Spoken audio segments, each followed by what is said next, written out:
if you're ever going through your CRM and realize that you have a duplicate contact or company, it's very easy to go ahead and merge those things together and continue on your merry way.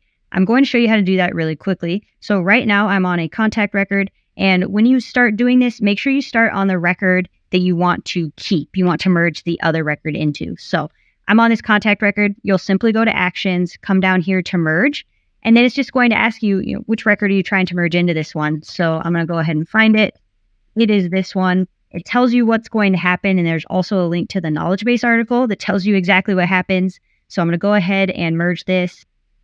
And now those two contacts have been put into one. If there are two emails, the contact that you selected as the one to merge into, that email address is going to be set as the primary one. If there's a secondary email address, it'll be linked appropriately. So there are other ways to, address your duplicates. If you don't have the Data Quality Command Center, which you need Operations Hub Pro or Enterprise, you can do what I just showed you. That's for all products and plans. But if you want to be a little bit more proactive and really keep on top of, the hygiene of your records, look into Operations Hub Pro or Enterprise, where you can come in here, see how many duplicates that you have, view them, and address them accordingly.